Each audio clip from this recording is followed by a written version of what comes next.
In a previous video, we finally got the parts we needed to connect the gas pump and the carburetor in Pearl.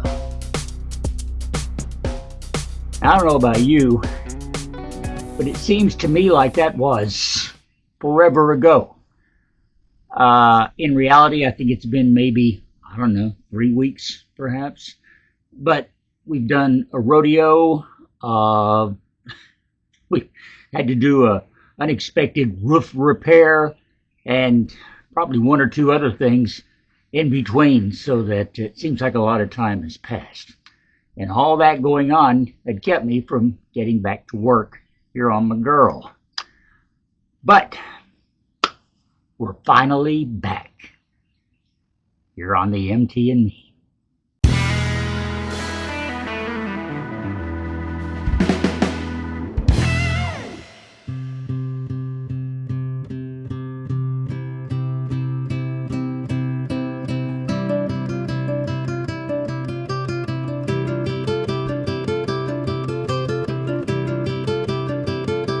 Well, it's not such a bad afternoon. Kind of breezy, warm and humid, but there's a breeze blowing, so it's bearably warm out here. What I want to do today is going to be completely in the shade, though, underneath Pearl. We're going to crawl under her back and her midsection and just look at the gas tank and the fuel line system. Since we have that nice connection now from the fuel pump to the carburetor, well, we've got to kind of work backwards and see about getting gas from the tank all the way to the fuel pump. Most of the hardware to do that is in place. We need to evaluate what kind of condition it's in and what, if any, kind of maintenance or cleaning or replacement will have to be done before we actually try to fuel her up and crank that motor over. Because chances are, whenever we do get the gas system working, I'm still going to run into some issues. This is a motor that has been sitting for almost 2 decades without running. Now the oil's okay, everything seems to move okay, everything seems to work. I'm not real sure about the firing system yet, so that remains to be checked. So there's still some big ifs, but we're at a point now that we really can't do anything more with the motor until we figure out a way to get some gas to it. And that's what we're going to continue looking at today. And that means I got to do one of my favorite things in the world: get down and crawl.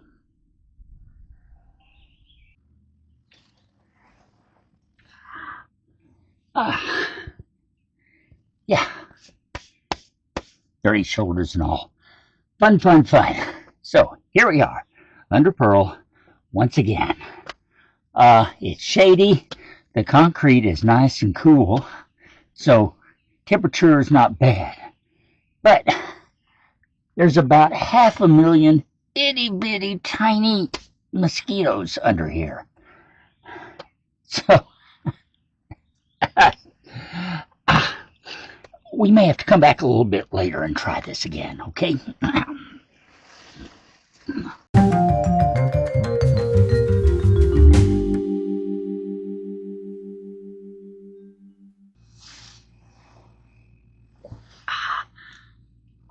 And hello again.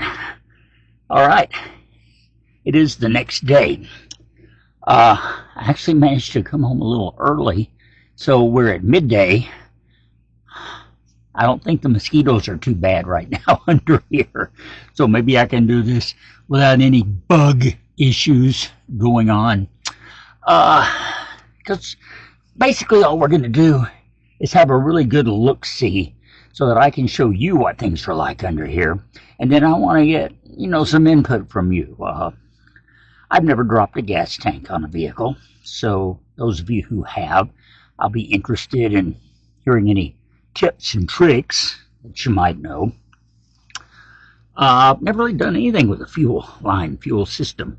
So here again, I'm depending on some of you that have a little more mechanical expertise and experience than me. So please watch this with me as I show you what's going on here, and then give me some comments, give me a little feedback as to how I might approach this, because I really do want to get it done here over the summertime. All right, I guess we start by looking at the gas tank, which is right there.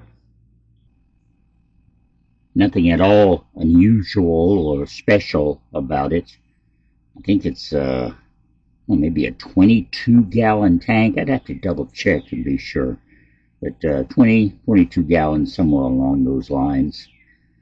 And it appears to be in good shape. As you can see, there are a couple of places where it has an undercoating spray on it, that protective coating, and that's broken away. But the tank itself still seems to be in good condition. It's sound. As far as I know, it's not leaking anywhere. Now, it doesn't have any liquid in it right now, so I guess I wouldn't know if it was leaking. But at this point, I'm going on the assumption that the tank itself is going to be okay. All we'll have to do is drop it and get it disconnected and cleaned out. You can see the two big straps plainly that hold it in place, and in the service manual there are extensive instructions on how to undo those, and then of course you have to get a hydraulic jack under the tank and lower it down in order to pull it out and service it.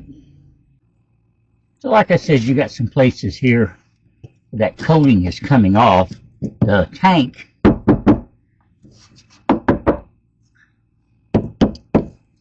I think is plastic. I'm not completely sure. There again, I can check my book and find out. But it feels like it's probably some sort of poly compound. And it sounds very hollow. So, anyway, gas tank. This is the exact other end from the carburetor. Let's go around to the other side here and look at it.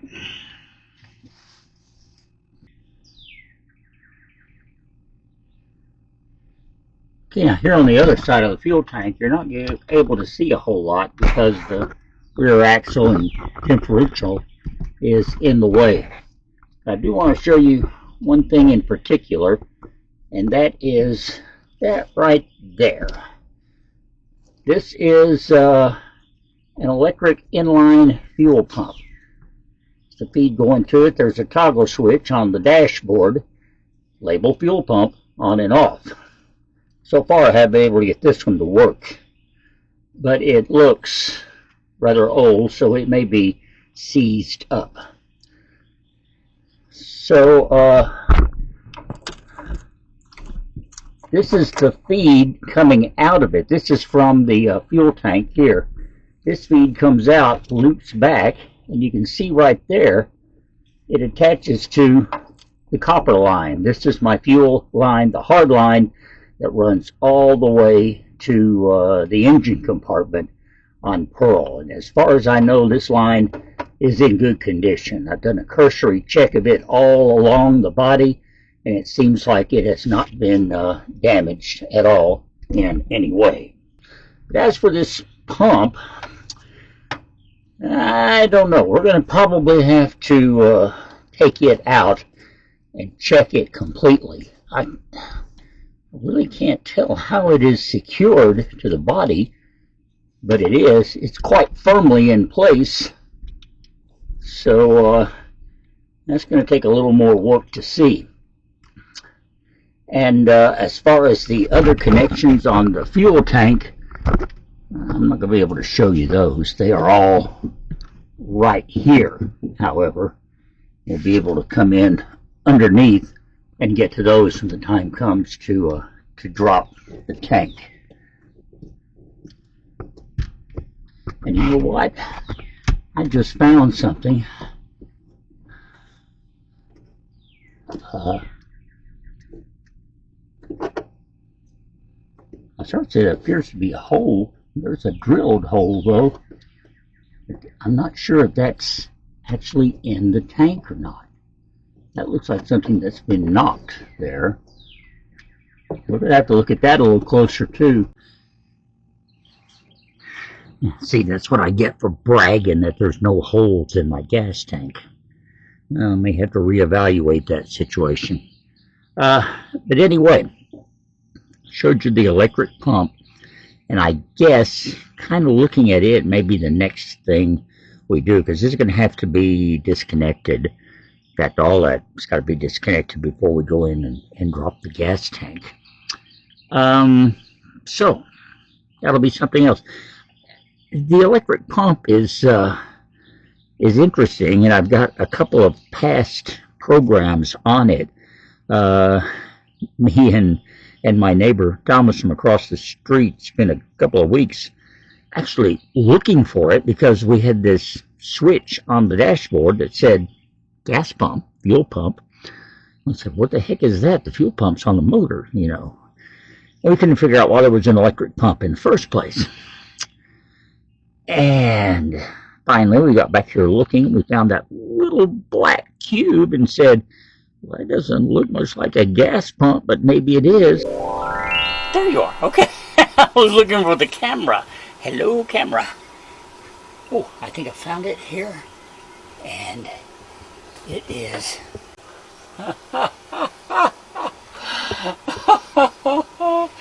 You're not going to believe this. It goes to that box. It's going to that black box. It is the red wire that goes to our mysterious black box. So it is the fuel pump. That we had decided couldn't possibly be a fuel pump. I still can't believe it's a fuel pump. Maybe it's the control to the fuel pump. Maybe. I don't know. I don't know, but that's where the blooming wire goes. And sure enough, that red wire that you saw goes straight to that switch in the dashboard. That is the electric pump. Now, why it's there still may be a bit of a mystery. Was it a booster? You know, just perhaps it's a pretty long run from the gas tank to the fuel pump on the engine. Maybe it needed a little low-pressure assistance getting fuel up there. I don't know. I have no idea. But whatever it is, it's designed to flip on and off. It didn't just come on with the engine, so it's certainly not like a high-pressure in-tank pump. It wasn't put there to run all the time, or I feel like they would have wired it up to run all the time. So, bit of a mystery there. Let me know what you think. If you've ever seen similar installs or a situation, be sure and comment below, okay? And give me your ideas on it, because I would love to know what you think. And I'd also love to get out from under here, because this is very uncomfortable. So I'm going to go that way.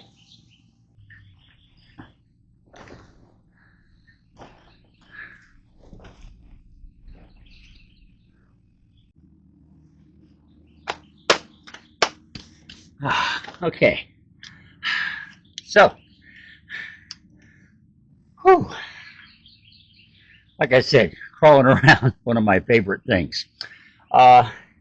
Anyway, that gives you a little overview of the situation under Pearl as far as the rest of the fuel system goes. I'm still so proud to have that rubber line up there on the engine, getting the connection between the fuel pump and the carburetor. And like I said, it appears that the hard line from the fuel pump all the way back to the gas tank is in good shape. The only question between them being that little electric pump that I was just talking about. Beyond that, a little concerned now that I see those what looks like a hole in my gas tank. I can't tell if it's in the gas tank or if it's just maybe in part of the the body framing around the gas tank. It's so hard to get in there and actually see what's going on with that structure, simply because the differential is right there in front of you too. It's not 6 inches in front of the gas tank, so it's kind of a tight squeeze. But you know what? We'll cross that bridge when we come to it. The thing is to drop the tank, check it out thoroughly, and if there are holes, we either fix them or find another gas tank. Simple. Yeah, right. Okay. All right. Well, on that simple thought, I'm going to leave it with you here for this time. Here on the MT and Me, let me thank you once again for watching and staying with me here on the adventure of restoring Pearl to a functional camping RV, because that is the ultimate goal. We're just trying to get her running right now, but once we do that, get to work on that interior and see what kind of wonderful designs we can come up with. That's going to really be a lot of fun. But in the meantime, I thank you for watching, my nomies. You're the ones that keep me going. Seriously, you're the impetus behind all of this. So thanks again. Please subscribe if you have not done so.